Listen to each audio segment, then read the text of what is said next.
Charlotte Brontë lost everyone. Then she became famous. In the space of 8 months, Charlotte Brontë buried her brother, her sister Emily, and her sister Anne. 3 funerals, 8 months. 1 parsonage at the edge of the Yorkshire moors. And in the middle of all of it, she was the most talked about novelist in England, famous under a name that wasn't hers, for a book she'd written while her family was falling apart, celebrated in London drawing rooms she'd never visited, by people who had absolutely no idea who she was. This is the story of what happens when everything you love disappears, and the world decides, at precisely that moment, that you're extraordinary. The year the world ended. To understand Charlotte Brontë, you have to understand the particular cruelty of her timing. Jane Eyre was published on the 16th of October, 1847. It was an instant success. And it earned her £500, 25 times her salary as a governess. The literary world was electric with speculation about the mysterious Currer Bell. Who was this person? Where had they come from? How had someone written something so raw, so alive, so utterly unlike anything else? Charlotte was 31 years old. She was living in a parsonage in Haworth with her elderly father and her 3 siblings, and almost nobody knew. In 1848 she began her 3rd novel, Shirley, but that year saw the deaths of all 3 of her remaining siblings within 8 months of each other. First, Bramwell, the brilliant, ruined brother we met in the last video. Charlotte, who had been the most angry and embittered at his conduct, was the one who felt his loss the most deeply, and for several weeks after the funeral, she was prostrated by grief and illness. Then, before she had recovered, Emily got sick. On the morning of the 19th of December, 1848, Emily insisted on walking downstairs and doing the household duties as before. By 2 o'clock that afternoon, she was dead. She was 30 years old. She had never seen Wuthering Heights succeed. She never would. Charlotte wrote to her friend Ellen Nussey 2 days later. There is no Emily in time or on earth now. Yesterday we put her poor, wasted, mortal frame quietly under the church pavement. Then Anna, Charlotte and Ellen Nussey, took her to Scarborough in the hope that fresh sea air might bring some improvement. Anne died there on the 28th of May, 3 days after their arrival. She was 29. Now, at 33, Charlotte was the sole survivor of the 6 Brontë children.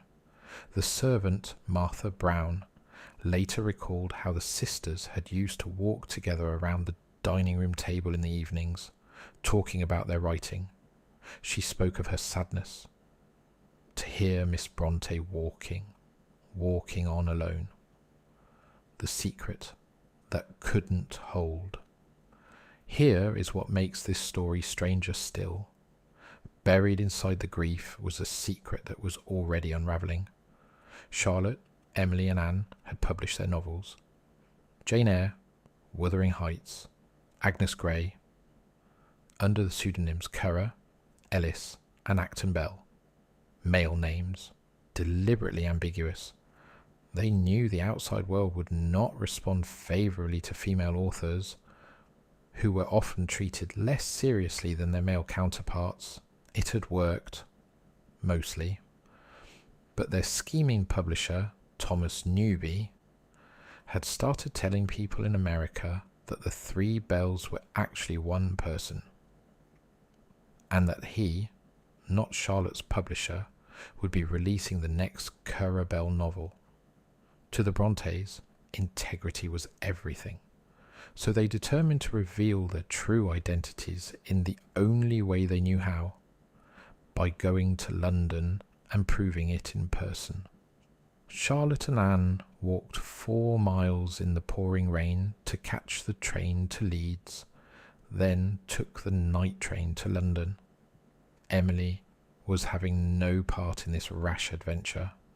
They arrived at Euston Station early on a Saturday morning, took lodgings at the Chapter Coffee House on Paternoster Row, the only place in London Charlotte knew, and then walked to the offices of Smith, Elder and Company at Cornhill. George Smith, Charlotte's publisher, was at work in his office when a clerk reported that 2 ladies wished to see him. He came downstairs and found 2 small, plainly dressed, pale-faced women waiting. They handed him a letter addressed to Currer Bell. He described them as 2 rather quaintly dressed little ladies, pale-faced and anxious-looking. He was stunned. This was the author of Jane Eyre. That evening, perhaps compensating for the shock, he took the sisters to see Rossini's opera at the Royal Italian Opera House. What is now the Royal Opera House in Covent Garden, the sisters must have looked out of place, wearing plain, high-necked day dresses, while London society regulars swished around them in silks, jewels, and taffeta. Charlotte returned to Haworth looking, in her own words, like a jaded wretch. Grey-faced, exhausted, eyes staring unnaturally. Then Bramwell died. Then Emily. Then Anne. And through all of it, the world kept reading Jane Eyre. Famous and alone, by late 1849, Charlotte was famous, alone, and in the grip of a grief so deep, she described being driven often to wish I could taste one draught of oblivion. Grief and solitude weighed heavily upon her, but she pressed on with Shirley, finding in work an anodyne for her suffering. As she told her editor after the novel's completion, "The occupation of writing it has been a boon to me. It took me out of dark and desolate reality into an unreal but happier region." Shirley was published in October 1849. Its reception was not as enthusiastic as Jane Eyre. The Times called it at once the most high-flown and the stalest of fictions. Charlotte, characteristically, took it on the chin and kept writing, and then London came calling, properly this time. Her publisher, George Smith, invited her to stay in the capital, to meet the literary world that had been so fascinated by the ghost of Currer Bell. Charlotte accepted, and what followed was one of the most magnificent social disasters in literary history. She had dedicated the 2nd edition of Jane Eyre to William Makepeace Thackeray, the author of Vanity Fair, her greatest literary hero. She had written of him in terms of almost religious adoration. The meeting, when it finally happened in December 1849, did not go well. From the moment Thackeray entered the room, she was starstruck. I saw him enter, looked up at his tall figure, heard his voice. The whole incident was truly dreamlike. Thackeray was less moved. He remembered her trembling little frame, the little hand, the great, honest eyes. He toyed with his cigar in an allusion to Mr. Rochester. Charlotte, embarrassed, didn't know whether to take him seriously, and felt the meeting was a failure. At the formal dinner he hosted for her the following June, things were worse. The room was full of London's literary elite, most of whom didn't know that the reserved, silent woman in the unfashionable dress was Currer Bell. The evening was gloomy and silent. Conversation languished. The guest in whose honour all were assembled said almost nothing. One of the ladies tried. She turned to Charlotte and asked cheerfully, "Do you like London, Miss Brontë?" A long, uncomfortable pause. "Yes," said Charlotte, "and no." and that was more or less the end of that. Thackeray slipped out of the drawing room as soon as Charlotte left, put on his hat, and went to his club. The thing she did to her sister. Here is the part of Charlotte's story that nobody likes to talk about. After Emily and Anne died, Charlotte became their literary executor. She controlled what was published, what was reprinted, and how they were remembered, and she made some choices that still trouble scholars today. Anne's second novel, The Tenant of Wildfell Hall, had been bold, radical, and commercially successful. It had outsold Wuthering Heights, but Charlotte found it uncomfortable. She thought its subject matter, an alcoholic husband, a wife who flees, was too raw, too close to Branwell's reality, too improper for her sister's memory. After Anne's death, Charlotte prevented the novel's republication, and thus condemned her sister to temporary oblivion. She also wrote the biographical prefaces that introduced the second editions of Emily's and Annie's work, and in doing so, she shaped how both sisters would be understood for generations. She softened Emily, she diminished Anne. She made them both a little more palatable than they actually were.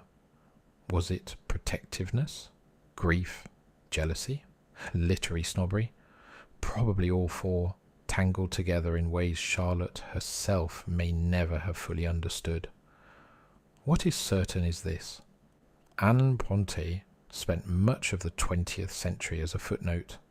It took scholars a very long time to restore her to where she belongs, which is not beneath her sisters, but alongside them. The marriage that ended everything. By her mid-30s, Charlotte was one of the most celebrated novelists in England, the author of Villette as well as Jane Eyre, and profoundly, devastatingly lonely. Her father's curate, Arthur Bell Nichols, had been quietly in love with her for years. In December 1852, he asked her father for her hand in marriage. Patrick was furious. Charlotte was now a successful writer, and he thought his daughter could do better. Charlotte initially declined. For months the household was tense, Nichols miserable, her father implacable. But in the end, her loneliness became so unbearable that in 1854 she married him, a man she had previously rejected many times. By all accounts, the marriage, when it finally happened, was happy. Nichols was devoted. Charlotte wrote to a friend that she had found contentment she hadn't expected. Then she became pregnant. At the beginning of 1855, she suffered from terrible complications. Hyperemesis gravidarum, a severe pregnancy condition. On the 30th of March 1855, she died. She was 38 years old, 9 months after her wedding, less than a year into the happiness she'd waited her entire life for. Her father, Patrick Brontë, outlived all 6 of his children. He died in 1861 at the age of 84, alone in the parsonage. Charlotte Brontë is usually presented as the survivor, the one who made it, the Brontë who got to be famous, and she was. For approximately 6 years, between Anne's death in 1849 and her own in 1855, she lived as a celebrated author in the world's literary consciousness. She met Thackeray. She corresponded with Elizabeth Gaskell. She walked through London in plain dresses and said yes and no to people who expected fireworks. But here is what I keep coming back to. She watched every single person she loved die before the age of 32.